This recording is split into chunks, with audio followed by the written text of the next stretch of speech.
housing along with the camera capabilities. So this housing it's a fair bit bigger than the phone itself, and it's got some heft to it, but it feels really well made. It's kind of a thick molded plastic with a big grip for your hand.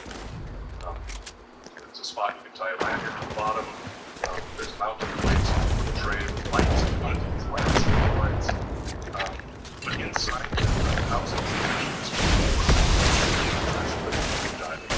then you put your phone in airplane mode, and your Bluetooth, and then you plug it in, and shut the housing, and it has an automatic pump that evacuates the air from the housing, does a seal check. You're using the Oceanic app on the phone to do all the photography, and it'll take it raw and compressed formats. It does auto white balancing underwater, which is, as people know, underwater photography is very tricky endeavor. And the coolest part about it is that it actually also has a dive computer built in. So if you've got the app on the screen of your phone and you're looking at the housing as you're swimming along taking pictures, in the upper right corner is a little display that shows your limit of your dive temperature,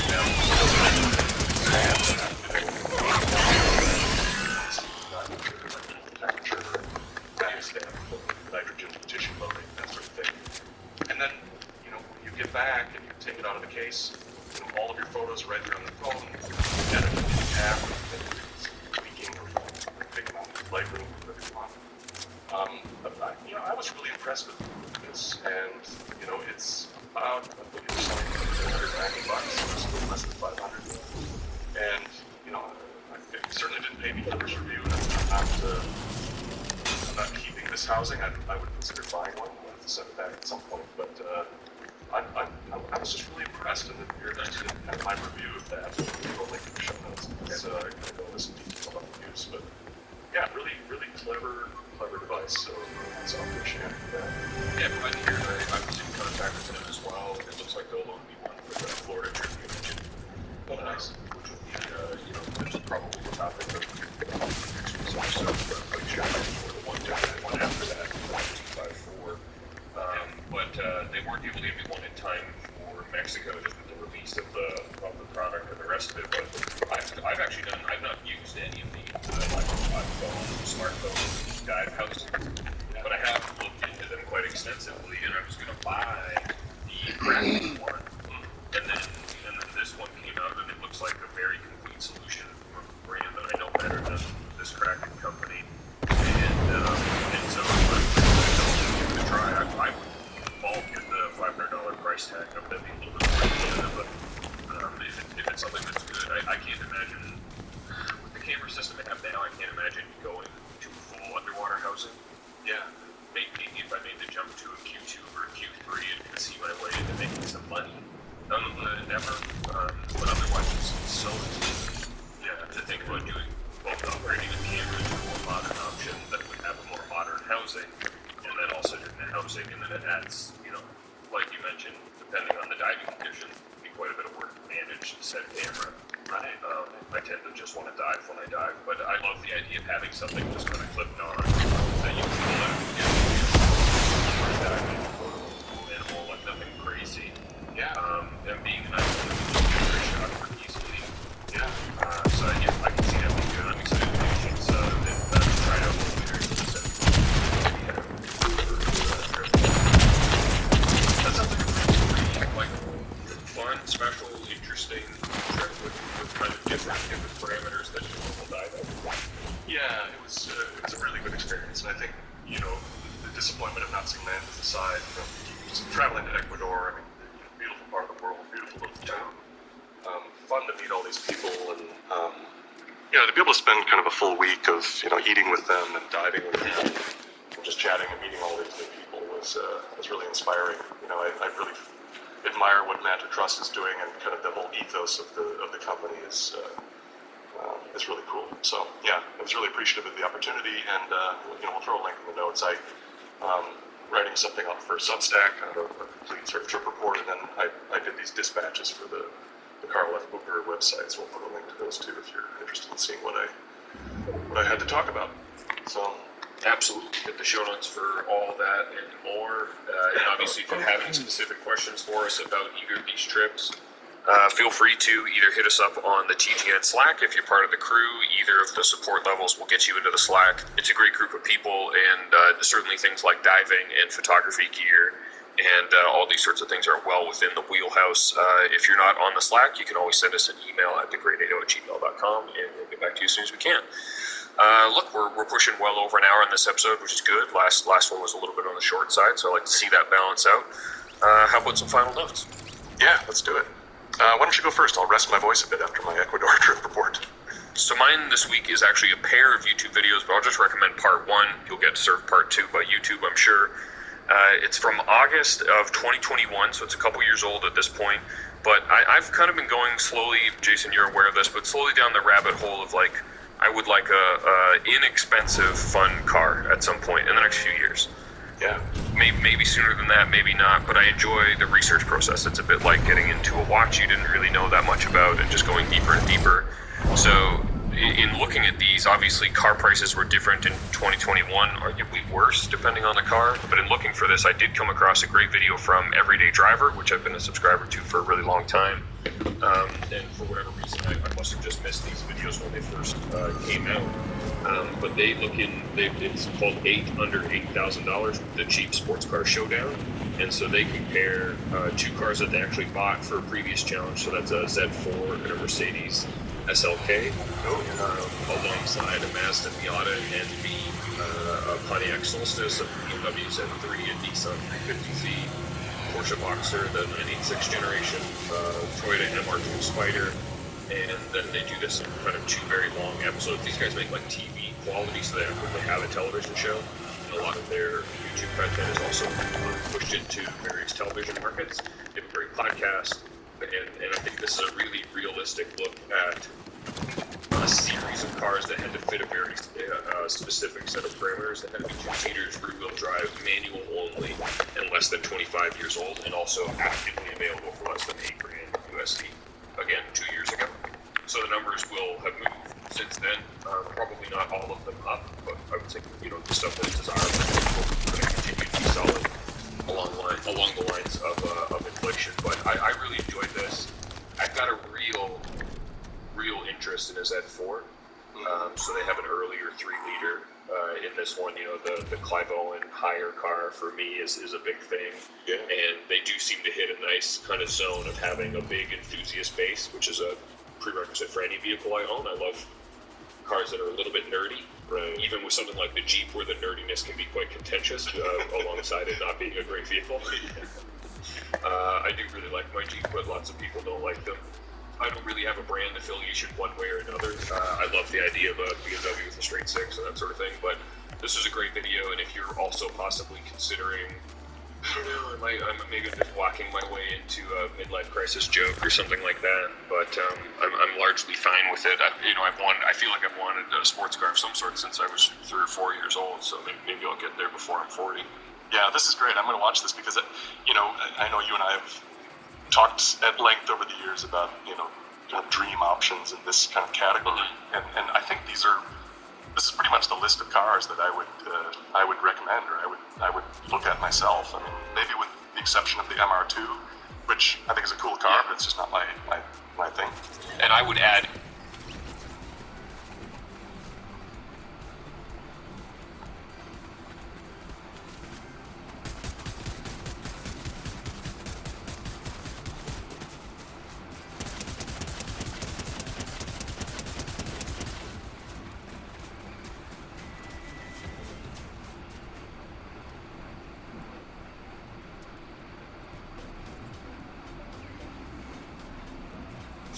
even although it's more than 25 years, I don't think I would look into all these options without at least driving a couple tidy Alpha Spiders. Oh, yeah. They made them for so long. Yeah. Again, super well known, understood. Yeah. Are they problematic? Sure, Yeah. but it's a sports car. Yeah, right.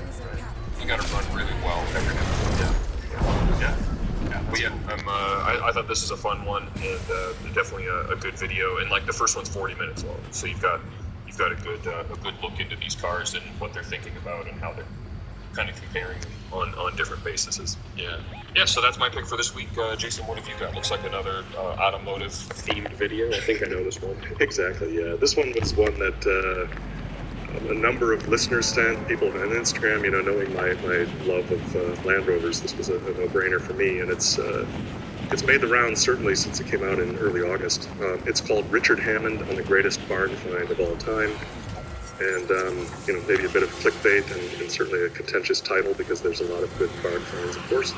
Sure. But this is about the discovery and restoration of the very first production Land Rover. So it had the registration JUE 477, so they've been calling it sort of JUE or JUE. And it's just a great video. It's Richard Hammond, and you can kind of tell that this was made possible by Ineos and the new Grenadier, because there's kind of a lot of reference to the Grenadier and kind of lovingly talked about. But of course, JUE 477 was bought and restored by the prodigious budget of the owner of Ineos, Sir Jim Radcliffe. Okay. He was kind of inspired by the purchase and restoration of this and kind of his love of Land Rovers to launch Ineos and his frustration that the Defender was not being continued. But it's just a great video about how, kind of the twists and turns of the history of this Series 1, very early Land Rover came to be, and how it was pulled out of the barn, literally falling in half, like the chassis had completely rusted through, just a cobwebbed old Jeep that had certainly seen its adventures and a good hard life, to be winched out and then restored meticulously to the point where they even talk about in most cases you would replace the chassis and kind of rebuild everything and recreate parts, but they did everything they could to actually use as much of it as they could, cleaning up the individual bolts and nuts and putting this thing back together. And then, astonishingly enough, towards the end of the video, they take it off of the stepping.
Good game, guys.